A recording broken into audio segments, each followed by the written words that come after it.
I think maybe like Dream a Little Dream. Or something like that. I think for Pinkie Pie, it would be like some crazy techno, right? She'd be... Maybe like Party with Pinkie by Alex S. Sure. Yes, and for Fluttershy, I think it might be some like soul jams. Marvin Gaye. Can you repeat the question? She was asking if your character or one of your characters was entering a club, like a dance club, and she heard a song, and it was her song, which song would that song be? Well, for Princess Celestia, it would have to be like some good old 80s arena rock so she could whip her mane around.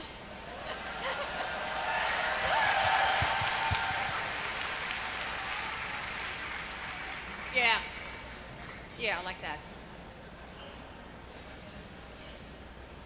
Howdy. Hi. Howdy.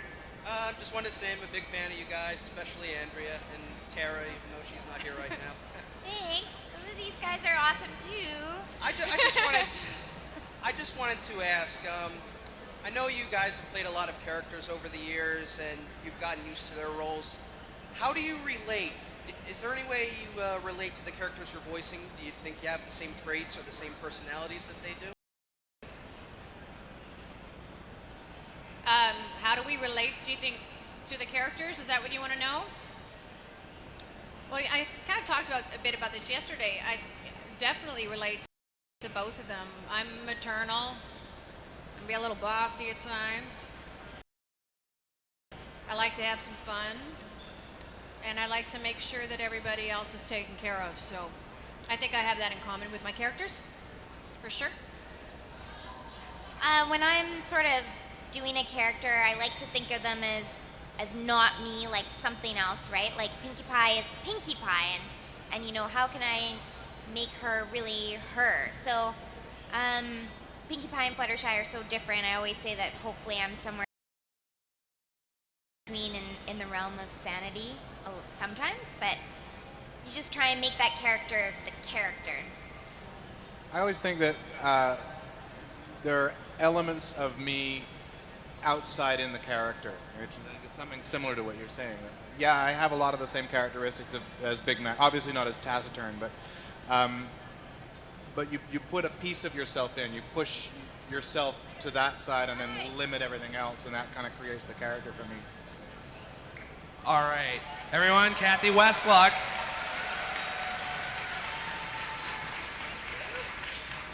Another survivor of the fire.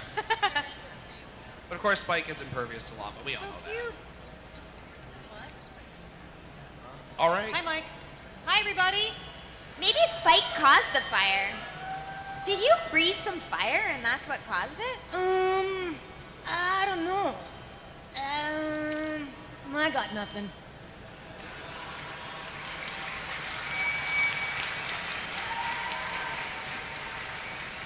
You guys are like totally awesome and everything like that. You look so great with all your hats and stuff like that. I hope when I was writing a note to Princess Celestia, I kind of like blew the fire a little bit too much and it kind of started the building on fire. Sorry. It was me. And just real quick before we go to the next question here, guys, if you're in the main hall here, I know the tails stage is making some noise, but if you're in the main hall here, try to keep your volume down in between questions so that their answers can be heard. Of course, we want to hear their voices. So, all right, next question. Hi, first, happy Canada Day. Yay! Thank you. Woo! And my question is, all of you have done so many voices. Who were some of your favorite characters to voice over your careers? Oh, wow. I was the owner of Mrs. Two Shoes on Tom and Jerry. She was fun. She were down here all the time saying, Thomas, Thomas, go get me that mouse, Thomas. Don't you stop till you get me that mouse. So I kind of liked her because she was very different. So she was fun to do. But I love Princess Celestia. It's a real joy to be able to put those many words together and sound intelligent. Because I have a tough time in my normal life. So No, that's a lie. Besides the ponies, which is obviously so much fun, I love doing Madeline for years and years. The little French girl. Oh, bonjour, I'm Madeline. I love doing that. I really enjoyed. I played Ian Vashti on Gundam 00, an ADR series. He was kind of this gravelly, grouchy guy, and I don't know that he was altogether popular, but I really enjoyed doing it, so that was fun. Ni hao, Rama. Rama, take shampoo to a date. If anyone of you know Rama One Half, I played Shampoo, and also Cyber 6 in the show Cyber 6, and Adrian. Near in Death Note. Are you my dad? I think so. My toys are really awesome. Did you die? And what else? Young Trunks in Dragon Ball Z. And some of the Gundam Wing stuff, Dorothy Catalonia. And various others. We have a great time voicing, and it's really nice to have a chance to try different ranges. Well, So it's been great. I have a question for all four of you, actually, that goes off of that, which is, how many different shows, different voices have you done? It must be in the hundreds for each of you. And who's this guy? Who's this guy right here? Lee Toker! I was told the place had burned to the ground. I don't know. Same here. You survived it, sir. Well, I know Lee here. I know from our interviews and what we talked about in the past, has done hundreds and hundreds of voices and recorded, I think it was 6,000 episodes. Yeah, it's getting up to 6,000. Yeah, so, I mean, you guys have all done just tons and tons of voices. I mean, do you have any kind of scope of... Is it working? It's Can working you hear me? very, Okay, good. very well. Do you guys have any scope of how many different episodes, different things you've done in your careers? I need to start counting, I guess. I have no idea. I have no idea. I have a bunch of fans that keep sending me updates and updating my IMDb. I really have no idea. It's all hearsay.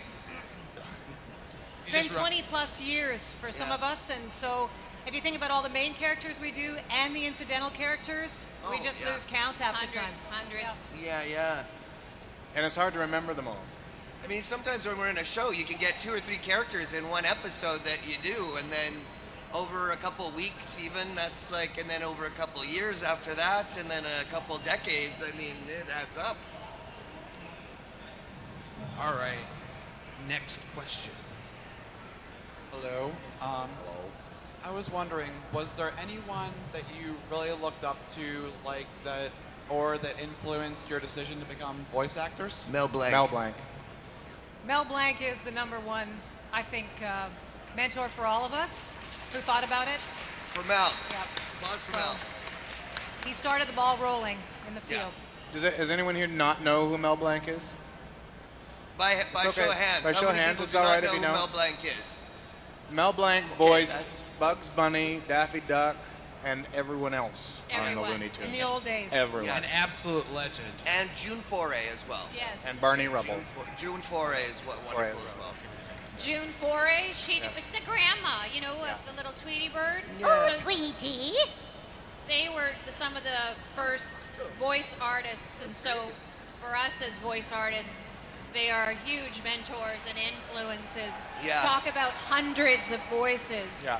Yeah. Often it was just the two of them and all of those Daffy Duck Looney Tune shows doing all of the voices, and they're so distinct. So Yeah. that kind of massive talent Yeah. is very inspiring. It blew my mind when I found out that was just one guy Yeah. making all the, And there was an interesting story that I was told about from one of the directors an older man, actually it was Helen Hunt's father, Gordon Hunt.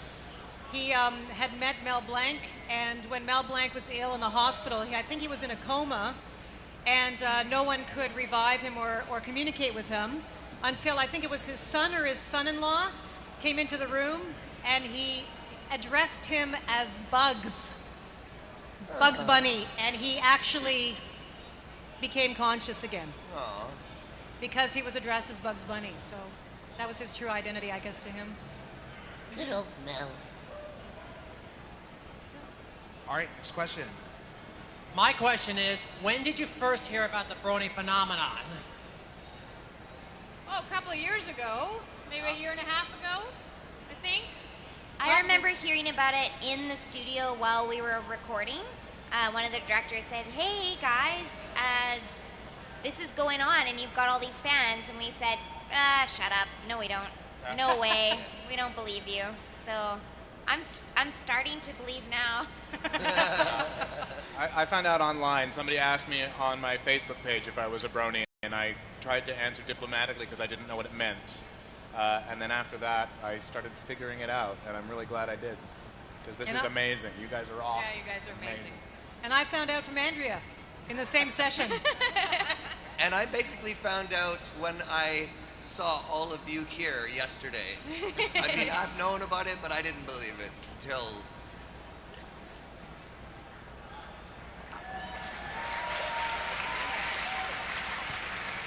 So awesome to see all you guys here. Thanks for coming. Unbelievable. Okay, so my question's for everyone up there. What is your process for creating character voices, and how did you create and come up with and decide on the voices for My Little Pony? I think the process is going to be different for each one. Really, I think it's all different for everyone, and it depends sometimes on the show. Sometimes you see a drawing and you just know. Other times it's by interacting with other people you can kind of find your place and your tone. In the case of this show, I think for me the magic came alive when I was working with all of these talented people. Really inspiring. Had some ideas going in, and that's why they cast us off of our auditions with those ideas. But I think the real pop of the character for me anyway happened in the session, interacting with everybody. That's so magical. Yeah. And really special. And I think that kind of plays into what Lauren was saying yesterday during her